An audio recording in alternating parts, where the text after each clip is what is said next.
Hello friends and welcome to my channel सैटी लॉक्स। दोस्तों, ओ रोमियो फिल्म रिलीज़ हो चुकी है और इस फिल्म के काफ़ी मिक्स रिस्पॉन्स आए हैं। कई लोगों ने शाहिद कपूर की एक्टिंग को काफ़ी अच्छा बताया है, तो कई लोगों का कहना है कि विशाल भारद्वाज जिस तरह की रियलिस्टिक फिल्में बनाते थे, वो इससे कोसों दूर है। इस फिल्म को प्रोड्यूस किया है साजिद नाडियाडवाला ने, तो शायद हो सकता है कि उनकी डिमांड पर यह मूवी बिल्कुल ही कमर्शियल वे में बनाई गई है। अगर डायरेक्टर विशाल भारद्वाज की फिल्मोग्राफी की बात करी जाए तो इन्होंने ज़्यादातर फिल्में शेक्सपियर की स्टोरी से अडेप्ट करी हैं, फिर चाहे वो फिल्म ओमकारा हो, मकबूल हो या फिर हैदर हो। अगर बात की जाए फिल्म ओ रोमियो की, तो इस फिल्म को विशाल भारद्वाज ने एक book mafia queens of Mumbai से अडेप्ट किया है। आमतौर पर पूरी स्टोरी को एज इट इज़ पर्दे पर दिखाने वाले विशाल भारद्वाज ने इस फिल्म में फैक्ट्स के साथ काफ़ी ज़्यादा मैनिपुलेशन किया है और काफ़ी ज़्यादा फिक्शनलाइज्ड वे में इस फिल्म को रिप्रेजेंट किया है। और आज के इस वीडियो में मैं आपको बताऊंगा ऐसे ही रियल फैक्ट्स जो चेंज करके इस फिल्म में दिखाए गए।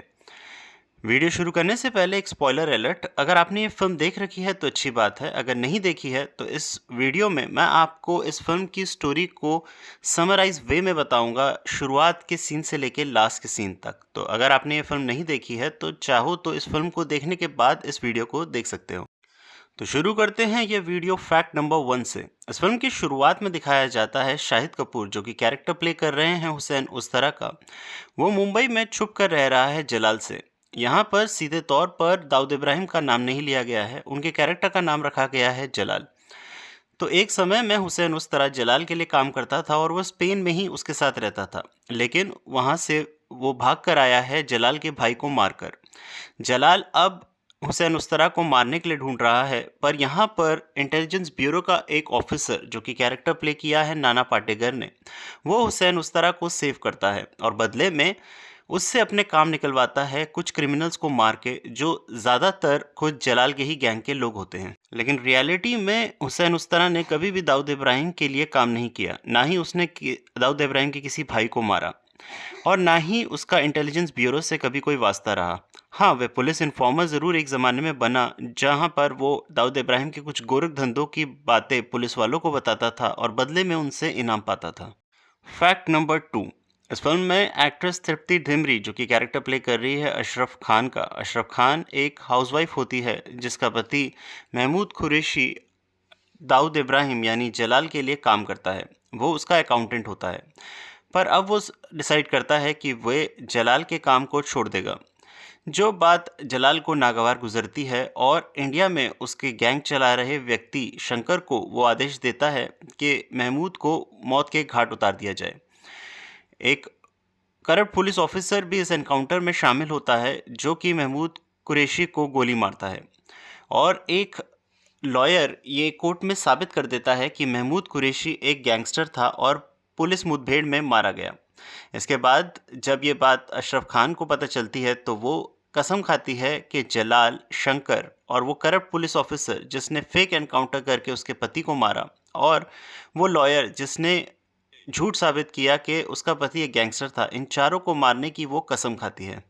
लेकिन रियलिटी में अशरफ खान एक हाउसवाइफ तो थी, लेकिन उसका शौहर कोई अकाउंटेंट नहीं था दाऊद इब्राहिम की गैंग में, बल्कि खुद एक गैंगस्टर था जो कि दुबई में रहता था और दाऊद इब्राहिम के लिए काम करता था। लेकिन एक समय आया जब उसने दाऊद इब्राहिम के किसी काम को करने के लिए मना कर दिया और वो इंडिया वापस आने लगा।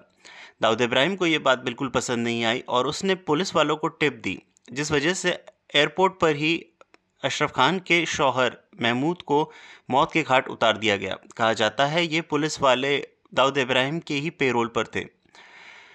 लेकिन इसमें कोई भी इंडियन गैंगस्टर जो कि दाऊद इब्राहिम के लिए काम करता था वो इन्वॉल्व नहीं था, कोई भी वकील इन्वॉल्व नहीं था, और यहाँ तक कि अशरफ खान ने वो पुलिस वाले जिन्होंने उसके शौहर को मौत के घाट उतारा उनको भी मारने के लिए कोई कसम नहीं खाई थी। उन्होंने कसम खाई थी केवल दाऊद इब्राहिम को मारने की।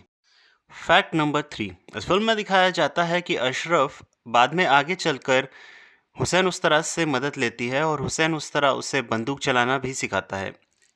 एक बार वे नेपाल जाते हैं दाऊद इब्राहिम के माल को पकड़वाने के लिए, लेकिन वहाँ पर हुसैन उस्तरा के काफ़ी सारे गैंग मेंबर्स मर जाते हैं और हुसैन उस्तरा भी फंस जाता है, जहाँ पर अशरफ आकर उसे बचाती है। लेकिन बाद में उसे रियलाइज़ होता है कि उसकी वजह से हुसैन उस्तरा के काफ़ी सारे गैंग मेंबर्स मर गए और हुसैन उस्तरा भी अब अशरफ से प्यार करने लगा है। जिस वजह से अशरफ को लगता है ये उसके ज़िंदगी के मकसद के बीच में आ जाएगा, जिस वजह से बिना कुछ बताए वे हुसैन उस्तरा की ज़िंदगी से दूर चली जाती है। रियलिटी में ये बात तो सच है कि अशरफ को ट्रेन हुसैन उस्तरा ने ही किया था। उसी ने उसे बंदूक चलानी सिखाई थी और हाथापाई करनी भी सिखाई थी। और ये बात भी सच है कि नेपाल में एक बार जब हुसैन उस्तरा दाऊद इब्राहिम के गुंडों के आगे अकेला बेबस पड़ गया था, उस समय अशरफ ने ही आके हुसैन उस्तरा को वहाँ से बचाया था।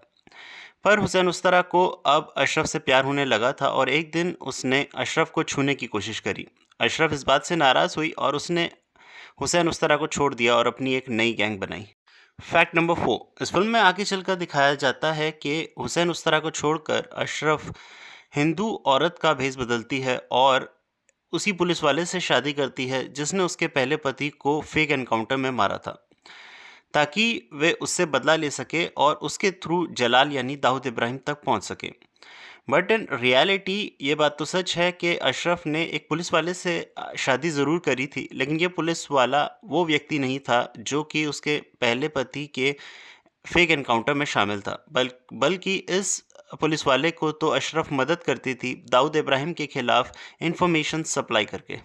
फैक्ट नंबर 5, इस फिल्म में आगे दिखाया जाता है कि वो पुलिस वाला जिससे अशरफ ने शादी करी थी, उसे अशरफ के इरादे पता चल जाते हैं और वो हनीमून के बहाने से स्पेन लेके जाता है अशरफ को, जहाँ पर जलाल यानी कि दाऊद इब्राहिम पहले से मौजूद है। स्पेन जाकर जलाल डबल क्रॉस कर देता है पुलिस वाले को और अशरफ को मौका देता है अपना बदला लेने का। अशरफ पुलिस वाले को मारकर अपना बदला तो ले लेती है, लेकिन बाद में जलाल अशरफ को बंदी बना लेता है, ये सोचकर कि जब हुसैन उस्तरा अशरफ को बचाने आएगा तो वो दोनों को एक साथ मार डालेगा। बट रियलिटी में दाऊद इब्राहिम कभी भी स्पेन में नहीं रहा, वह हमेशा दुबई में रहा है। अशरफ खान ने आगे चलकर अपना नाम ज़रूर चेंज किया था और सपना दीदी के नाम से गैंग चलाने लगी थी। और एक समय की बात है जब वे खुद तो नहीं गई थी, लेकिन अपने गैंग के कुछ लड़के जो कि चाकू छुरियाँ चलाने में माहिर हैं, उन्हें शारजा भेजा था ताकि शारजा में जब इंडिया पाकिस्तान का मैच देख रहा हो दाऊद इब्राहिम, उसे वहाँ पर मार दिया जाए। पर दाऊद इब्राहिम को कहीं न कहीं इस प्लान की भनक लग गई थी, जिस वजह से उसकी सिक्योरिटी काफ़ी टाइट हो गई थी और दाऊद इब्राहिम का कोई वहाँ पर बाल भी बाका नहीं कर पाया। इस फिल्म में बाद में दिखाया जाता है कि हुसैन उस्तरा जब जलाल को मारने के लिए वहाँ आता है, तब एक सस्पेंस रिवील होता है। असल में हुसैन उस्तरा ने कभी भी जलाल के भाई को नहीं मारा था। जलाल के भाई को मारा था खुद जलाल की वाइफ ने। वो इस वजह से क्योंकि जलाल ने आईएसआई के साथ हाथ मिला लिया था और जलाल की वाइफ नहीं चाहती थी कि उसका पति टेररिस्ट बने, जिस वजह से वो इंटेलिजेंस ब्यूरो वालों को ये इन्फॉर्मेशन देने वाली होती है। लेकिन तब तक जलाल के भाई को ये बात पता चल जाती है। जलाल का भाई इतने में जलाल की बीवी को मार ही रहा होता है कि जलाल की बीवी गोली मार देती है जलाल के भाई को। ये सब हुसैन उस्तरा देख लेता है और जलाल की बीवी का सारा इल्ज़ाम अपने ऊपर लेकर वहाँ से भाग जाता है। लेकिन रियलिटी में ये तो हम आपको पहले भी बता चुके हैं कि हुसैन उस्तरा ने कभी भी दाऊद इब्राहिम के लिए काम नहीं किया और ना ही कभी उसके किसी भाई को मारा। और ये बात भी सच है कि दाऊद इब्राहिम की बीवी ने भी कभी उसे धोखा नहीं दिया और ना ही कहीं ऐसा कुछ मेंशन है कि आईएसआई के साथ हाथ मिलाने पर वे दाऊद इब्राहिम से खफा हुई हों। फैक्ट नंबर 7 आता है इस फिल्म का क्लाइमैक्स, जिसने ऑडियंस को बिल्कुल ही शॉक कर दिया, क्योंकि इस फिल्म में दिखाया जाता है कि हुसैन उस्तरा जलाल को मारकर अशरफ के पहले पति की मौत का बदला ले लेता है और बाद में आगे चलकर ये दोनों इंडिया वापस आते हैं और हंसी खुशी साथ में रहने लगते हैं। बट इन रियलिटी वैसे तो अंडरवर्ल्ड कभी भी किसी औरत पर हाथ नहीं उठाता, लेकिन जैसे ही दाऊद इब्राहिम को पता चला कि अशरफ, जिसने अपना नाम बदल दिया है और सपना दीदी के नाम से गैंग चला रही है, और वो दाऊद इब्राहिम की जान के पीछे पड़ी है, ऐसे में दाऊद इब्राहिम ने छोटा शकील को ऑर्डर दिया और छोटा शकील के लड़कों ने एक दिन 1994 में सपना दीदी जब वह घर पे अकेली थी, उस पर हमला किया 14 बार चाकू से, जिस वजह से हॉस्पिटल जाने से पहले ही सपना दीदी ने अपना दम वहीं तोड़ दिया। और इसके 4 साल बाद ही 1998 में हुसैन उस्तरा, जिसकी खूबसूरत लड़कियां कमज़ोरी थी और एक बार अपनी इसी बुरी आदत की वजह से वह एक लड़की से मिलने जा रहा था, जहां पर दाऊद इब्राहिम के लड़कों ने उसे घेरा और 8 बार उस पर गोलियां चलाई, जिस वजह से ऑन द स्पॉट ही उसकी डेथ हो गई। तो ये थे दोस्तों ऐसे 7 फैक्ट्स जिनको मॉडिफाई करके फिल्म ओ रोमियो में दिखाया गया है। उम्मीद है आपको ये वीडियो पसंद आया होगा। अगर पसंद आया हो तो वीडियो को लाइक करें। अगर वीडियो के बारे में कुछ बोलना चाहते हैं तो कमेंट करें और आगे ऐसे वीडियोस देखने के लिए मेरे चैनल को सब्सक्राइब करें।